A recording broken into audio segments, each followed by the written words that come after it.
tengan un precioso día, que este día sea un día de alegría, un día de regocijo, un día donde usted puede ver que la mano de Dios siempre estará sosteniéndole. En esta mañana queremos meditar en el libro de San Juan, capítulo 4, versículo 1 en adelante. El tema es Jesús y la mujer samaritana. Cuando pues el Señor entendió que los fariseos habían oído decir, Jesús hace y bautiza más discípulos que Juan, aunque Jesús no bautizaba sino sus discípulos, salió de Judea y se fue otra vez a Galilea, y le era necesario pasar por Samaria. Vino pues a una ciudad de Samaria llamada Sicar, junto a la heredad que Jacob dio a su hijo José. Y estaba allí el pozo de Jacob. Entonces Jesús, cansado del camino, se sentó así junto al pozo. Era como la hora sexta. Vino una mujer de Samaria a sacar agua y Jesús le dijo, dame de beber, pues sus discípulos habían ido a la ciudad a comprar de comer. La mujer samaritana le dijo, ¿cómo tú siendo judío me pides a mí de beber, que soy mujer samaritana? Porque judíos y samaritanos no se tratan entre sí. Respondió Jesús y le dijo, si conocieras el don de Dios, ¿y quién es el que te dice, dame de beber? Tú le pedirías y él te daría agua viva. La mujer le dijo, Señor, no tienes con qué sacarla y el pozo es hondo. ¿De dónde pues tienes el agua de vida? ¿Acaso eres tú mayor que nuestro padre Jacob, que nos dio este pozo, del cual bebieron él, sus hijos y sus ganados? Respondió Jesús y le dijo, cualquiera que bebiere de esta agua volverá a tener sed. Mas el que bebiere agua del que yo le daré, no tendrá sed jamás, sino que el agua que yo le daré será en él una fuente de agua que salte para vida eterna. La mujer le dijo, Señor, dame esa agua, para que no tenga yo sed, ni venga aquí a sacarla. Jesús le dijo, ve, llama a tu marido y ven acá. Respondió la mujer y dijo, no tengo marido. Jesús le dijo, bien has dicho, no tengo marido, porque 5 maridos has tenido y el que ahora tiene no es tu marido. Esto has dicho con verdad. Le dijo la mujer, Señor, me parece que tú eres profeta. Nuestros padres adoraron en este monte y vosotros decís que era Jerusalén, es el lugar donde se debe de adorar. Jesús le dijo, mujer, créeme que la hora viene cuando ni en este monte ni en Jerusalén adoraréis al Padre. Vosotros adoráis lo que no sabéis. Nosotros adoramos lo que sabemos, porque la salvación viene de los judíos. Mas la hora viene, y ahora es, cuando los verdaderos adoradores adorarán al Padre en espíritu y en verdad, porque también el Padre, tales adoradores, busca que le adoren. Dios es espíritu, y los que le adoran en espíritu y en verdad es necesario que adoren. Le dijo la mujer, sé que ha de venir el Mesías llamado el Cristo. Cuando Él venga nos declarará todas las cosas. Jesús le dijo, yo soy el que habla contigo. En esto vinieron sus discípulos y se maravillaron de que hablaba con una mujer, sin embargo ninguno dijo nada. ¿Qué preguntas o qué hablas con ella? Entonces la mujer dejó su cántaro y fue a la ciudad y dijo a los hombres, venid, ved a un hombre que me ha dicho todo cuanto he hecho. ¿No será este el Cristo? Entonces salieron de la ciudad y vinieron a él. Entre tanto, los discípulos le rogaban diciendo, Rabí, come. Él les dijo, yo tengo una comida que comer que vosotros no sabéis. Entonces los discípulos decían unos a otros, ¿le habrá traído a alguien de comer? Jesús le dijo, mi comida es que haga la voluntad del que me envió y que acabe su obra. ¿No decís vosotros, aún falta 4 meses para que llegue la siega? He aquí os digo, alzad vuestros ojos y mirad los campos, porque ya están blancos para la siega. Y el que siega recibe salario, recoge fruto para vida eterna, para que el que siembra goce juntamente con el que siega. Porque en esto es verdadero el dicho, uno es el que siembra y otro es el que siega. Yo os he enviado a cegar lo que vosotros no labraste. Otros labraron y vosotros habéis entrado en sus labores. Y muchos de los samaritanos de aquella ciudad creyeron en él por la palabra de la mujer que daba testimonio diciendo, me dijo todo lo que he hecho. Entonces vinieron los samaritanos a él y le rogaron que se quedase con ellos y se quedó ahí 2 días. Y creyeron mucho más por la palabra de él y decían a la mujer, ya no creemos solamente por tu dicho, porque nosotros mismos hemos oído y sabemos que verdaderamente este es el Salvador del mundo, el Cristo. Qué bonita palabra, cómo reconocieron a ellos, al mismo Dios que estuvo con ellos. Aquí habla en este pasaje de Jesús y la mujer. Cuando el Señor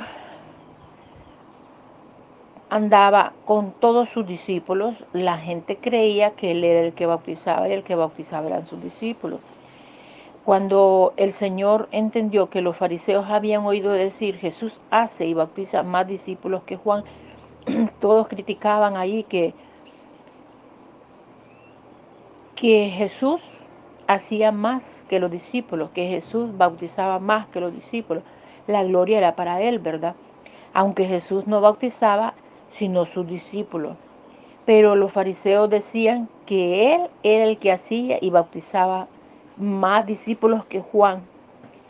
Y no era Él el que lo andaba haciendo, sino que lo andaban haciendo sus discípulos. Los discípulos lo hacía Juan. Primero era Juan, ¿verdad? Y el mismo Jesús decía que eran los discípulos de Juan los que andaban haciendo eso.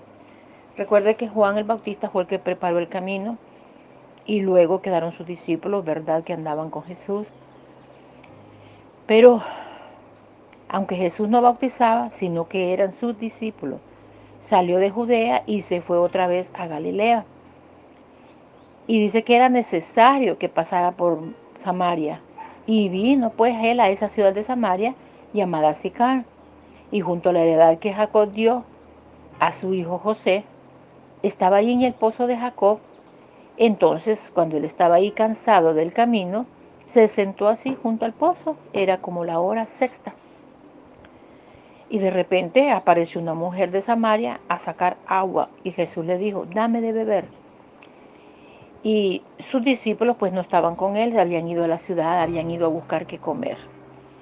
La mujer samaritana le dijo a Jesús, ¿cómo tú siendo judío me pides a mí de beber, que soy mujer samaritana? Porque los judíos y samaritanos no se trataban entre sí. Y por eso ella se quedó admirada de que él le hablara a ella y le pidiera todavía agua. Pero ¿qué le respondió Jesús? Si conocieras el don de Dios y quién es el que te dice, dame de beber, tú le pedirías y él te daría agua viva. La mujer le dijo, Señor, no tienes con qué sacarla y el pozo es hondo. ¿De dónde pues tienes agua viva? ¿Acaso eres tú mayor que nuestro padre Jacob, que nos dio ese pozo del cual bebieron él, sus hijos y su ganado? Respondió Jesús y le dijo, cualquiera que bebiere de esta agua volverá a tener sed. Se refería al agua del pozo, al agua que ella iba a sacar. Mas el que bebiere del agua que yo le daré, no tendrá sed jamás, sino que el agua que yo le daré será en él una fuente de agua que salte para vida eterna.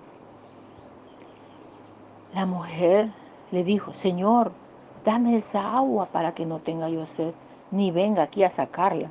Pero ella estaba pensando, ¿verdad? Como quizás solo a ella le tocaba ir a sacar el agua de su casa. Ella decía que si él le daba agua, no había necesidad de andar trayendo agua para beber, ¿va? Porque él le decía que si bebía de esa agua nunca más iba a tener sed. Y Jesús le dijo, llama a tu marido y ven acá. Él mandó a llamar al marido de ella, él sabía, ¿verdad?, la condición de vida de ella, pero él mandó a llamarla, quizás para que el hombre fuera el encargado de llevar el agua y no ella, porque siempre ha sucedido, ¿verdad?, que las mujeres andan haciendo las cosas pesadas del hogar y habiendo un hombre para hacerlas. Quizás, ¿verdad?, con esa intención el Señor dijo estas palabras, pero la mujer le respondió a Jesús. ¿Cómo le respondió? No tengo marido. Jesús le dijo, bien has dicho, no tengo marido, porque 5 maridos has tenido y el que ahora tiene no es tu marido. Esto has dicho con verdad. Quizás andaba un hombre ajeno, quizás ella no andaba con un hombre que solamente con ella estaba, porque fíjese que le dice, y ahora el que tienes no es tu marido. Y entonces hay dos situaciones, ¿verdad? Que mientras, bueno, cuando están casados, ya la Biblia lo habla muy claro, que el hombre o la mujer no pueden casarse con otra persona mientras estén casados y que estén vivos. Hasta que enviudan pueden volver a hacerlo, porque aquí en la tierra ya no tienen quién, y en la otra vida pues ya no serán marido y mujer, porque allá tienen una vida diferente, un cuerpo incorruptible, ya allá no, nadie se da en casamiento. Ahora bien, le dijo la mujer, Señor, me parece que tú eres profeta, porque le dijo toda su vida se la dijo. Nuestros padres adoraron en este monte y vosotros decís que en Jerusalén es el lugar donde se debe de adorar. Jesús le dijo, mujer, créeme que la hora viene cuando ni en este monte ni en Jerusalén adoraréis al Padre. Nosotros adoráis lo que no sabéis, nosotros adoramos a lo que sabemos, porque la salvación viene de los judíos.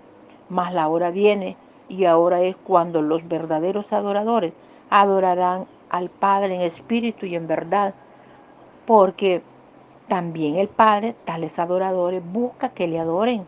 Dios es espíritu, y los que le adoran en espíritu y en verdad es necesario que le adoren. Le dijo la mujer, sé que ha de venir el Mesías, llamado el Cristo. Cuando Él venga, nos declarará todas estas cosas. ¿Qué le dijo Jesús? Yo soy el que habla contigo. En esto vinieron sus discípulos cuando Él estaba platicando con la mujer, se maravillaron de que hablaba con una mujer. Sin embargo, ninguno dijo nada, ninguno hizo pregunta o qué hablas con ella. Entonces la mujer dejó su cántaro y fue a la ciudad. ¿Qué fue a hacer esa mujer? A dar testimonio de lo que vio y escuchó.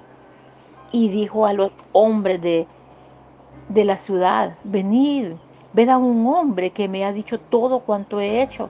¿No será este el Cristo? Esa mujer estaba persuadida, esa mujer estaba convencida que ella había tenido el privilegio de hablar con el gran yo soy, que ella había tenido el privilegio de hablar con el Señor Jesucristo.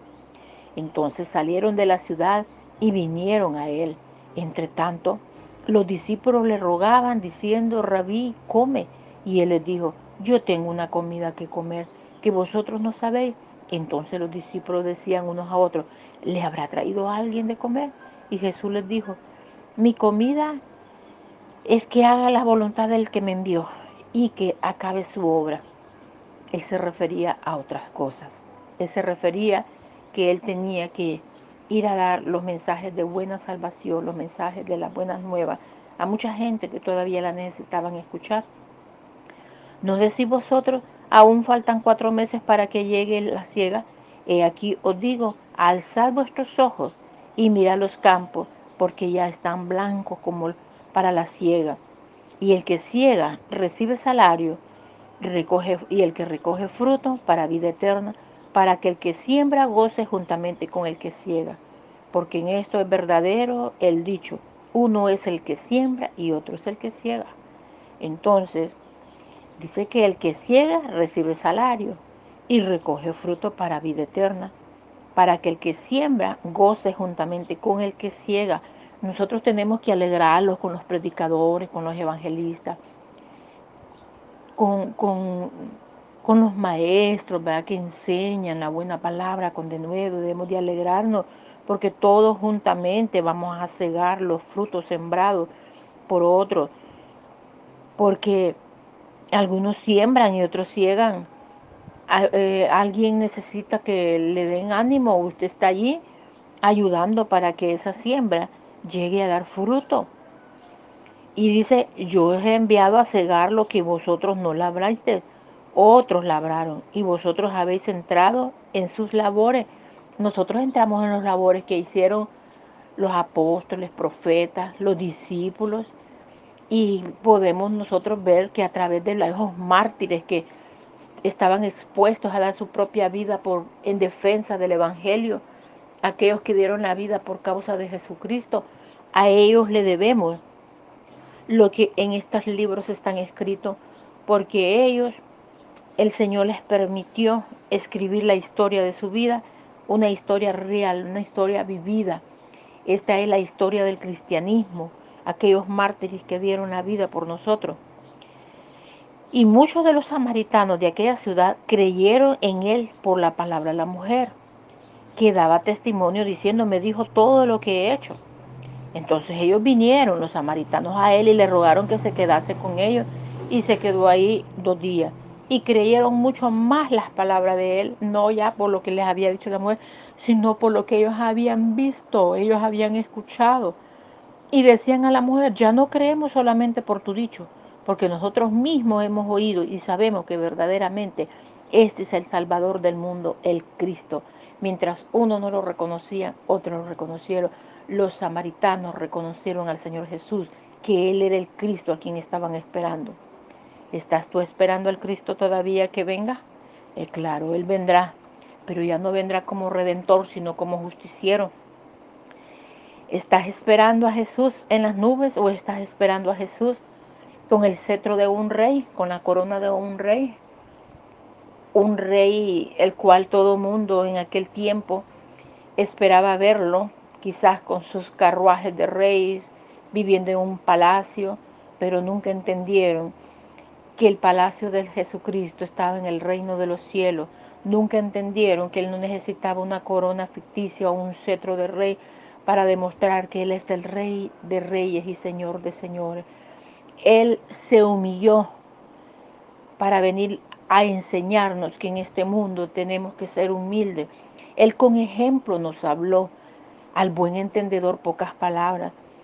Él se humilló, dejó todas sus riquezas en gloria, dejó el palacio celestial para venir a incorporarse a un cuerpo humano, para venir a sufrir en carne propia su dolor y el mío, para venir a sufrir en carne propia la humillación. Cuando somos humillados, Él ya sabe lo que sentimos.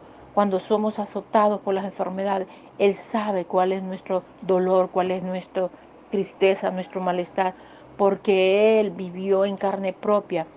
Fíjense que los 40 azotes menos uno son los que simbolizan cada enfermedad. Él se llevó nuestras dolencias, nuestras enfermedades, se las llevó a la cruz del Calvario, pero porque hoy nosotros pasamos enfermos. Porque será así, dice la palabra de Dios, que Él se llevó todas nuestras dolencias y nuestras enfermedades y que por sus llagas fuimos curados. Fuimos curados de las llagas del pecado. Recuerde que nosotros como pecadores somos una llaga podrida. Recuerde que nosotros, sin la esperanza de que Cristo diera la vida por nosotros, nosotros éramos como la basura, algo que nadie quiere estar cerca de ellos. Pero Él cargó con todas nuestras iniquidades, con todas nuestras maldades. Él las llevó en sus hombros a través de aquella cruz pesada. Esa cruz era pesada porque Él cargó con todos los pecados de la humanidad. Y Él se hizo maldito porque cargó con las maldiciones del mundo. Pero Él lo hizo todo por amor. ¿Estás tú agradecido con Cristo? ¿Estás tú agradecido de que un justo muriera en la cruz por ti y por mí? Fíjese que si nosotros estamos agradecidos con Él, tenemos que demostrarlo con hechos y tenemos que hacer un esfuerzo en nuestra vida de hacer por amor lo poco que hacemos para Él. Lo que nosotros hacemos es muy poco, hermanos. Lo que nosotros hacemos no se compara con el inmenso amor de Él, no se compara con el sacrificio de Él en la cruz del Calvario. ¿Quieres tú demostrar que estás agradecido con Él? Camina. Camina y sigue las huellas de Jesús. Estudiemos la palabra. Estudiemos la palabra. La palabra dice de que de nuestro interior correrán como ríos de agua viva cuando nosotros escudriñemos las sagradas escrituras, cuando nosotros sabemos de que cuando estudiamos la palabra nos enriquecemos internamente en conocimiento y sabiduría. Es necesario que nosotros aprendamos a llevar una vida agradable a los ojos de nuestro Dios. Es necesario que nosotros escudriñemos las Escrituras. Es necesario que nosotros le busquemos al Señor, porque si lo buscamos, lo encontraremos. Fíjense que en el libro de San Juan, capítulo 7, habla del río de agua viva. En el último y gran día de la fiesta, Jesús se puso en pie y alzó la voz diciendo: si alguno tiene sed, venga a mí y beba. El que cree en mí, como dice las Escrituras, de su interior correrán ríos de agua viva. Y esto dijo del Espíritu que habían de recibir los que creyeron en él, pues aún no había venido el Espíritu Santo, porque Jesús no había sido glorificado.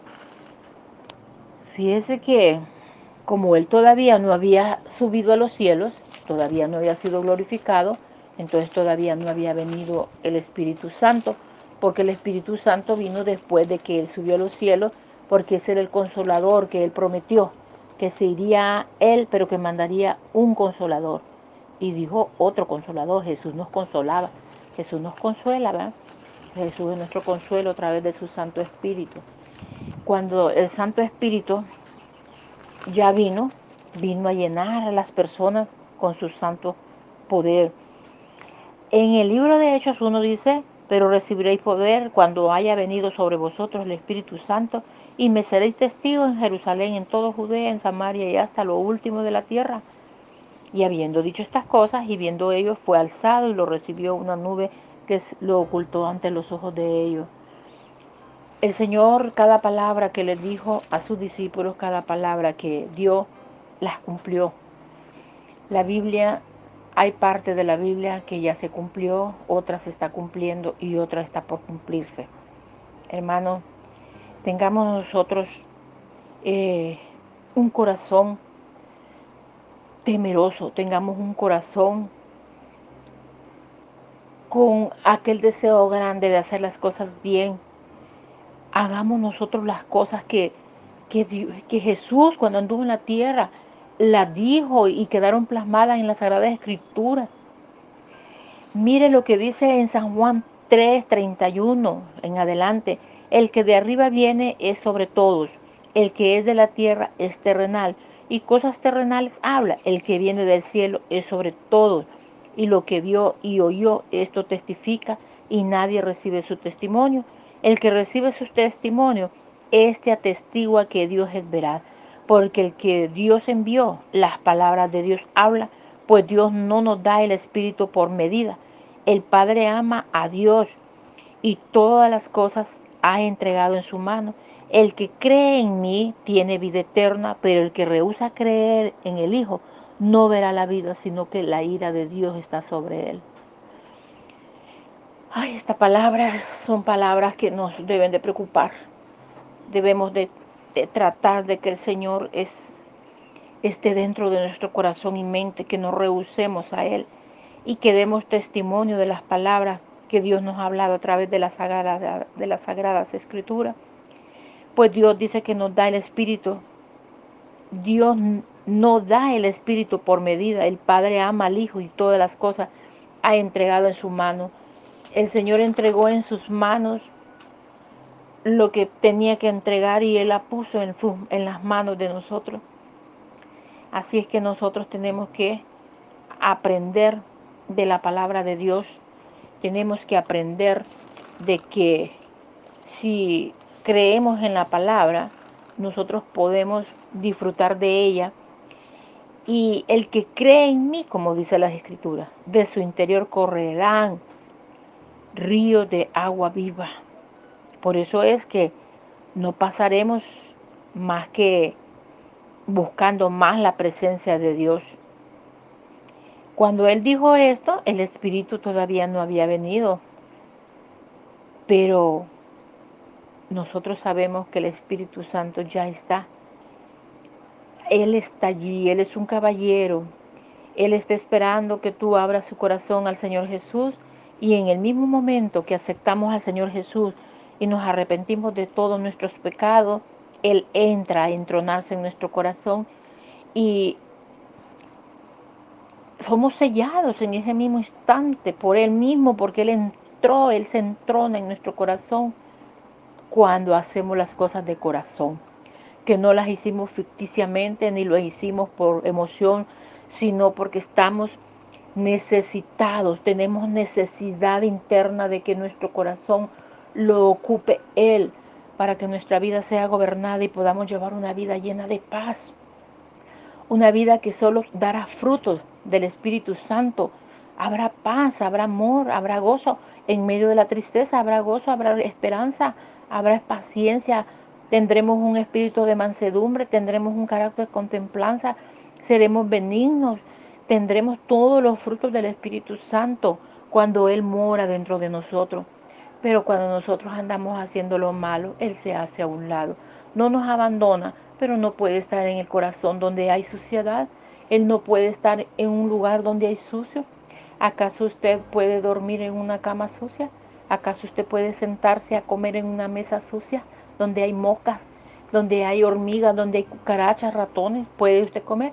Es una comparación, ¿verdad?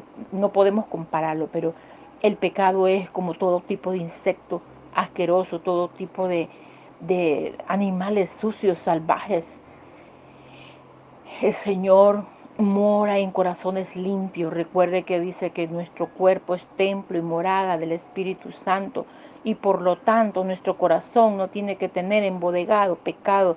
Nuestra mente no debe de andar con pensamientos nefastos, pensamientos sucios, erróneos, retorcidos.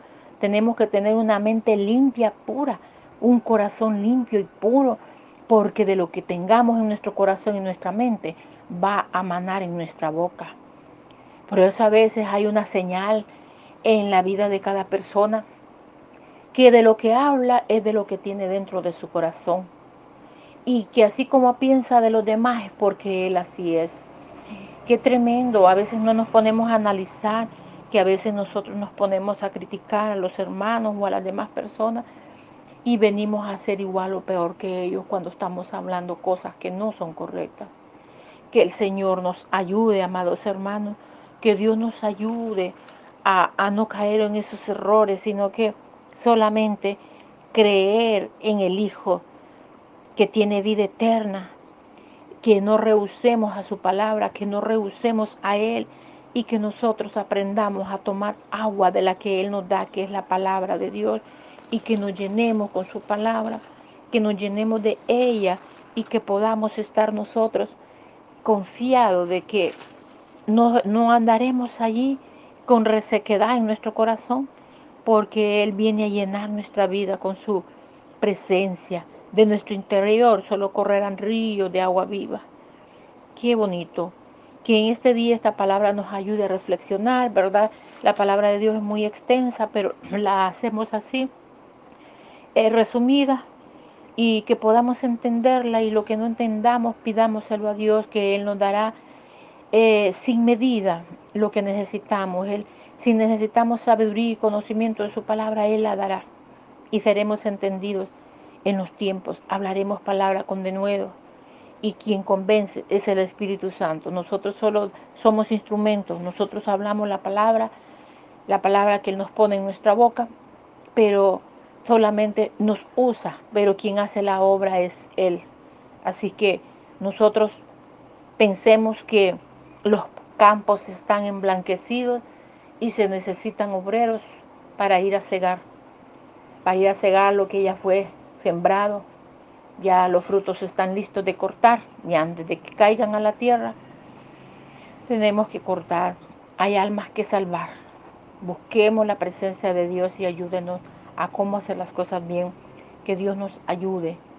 Hermano, no te quedes de brazos cruzados. Busca la manera de predicar la palabra de Dios. Si no podemos predicar, tenemos la Biblia ahí. Leemos un pasaje bíblico al oyente y la palabra tomará vida en los corazones de las personas. No vivamos de apariencia y no juzguemos a nadie para no ser juzgados, porque Dios nos juzgará con justo juicio. Así que tengamos mucho cuidado, hermano, que Dios añada más bendiciones a esta palabra en cada corazón, y que nos ayude para el día que Él venga nos halle como obrero aprobado, que no tiene de qué avergonzarse, sino que usa la palabra con denuedo y, y su deleite está en él. Que el Señor me les bendiga y me los guarde, mis amados hermanos.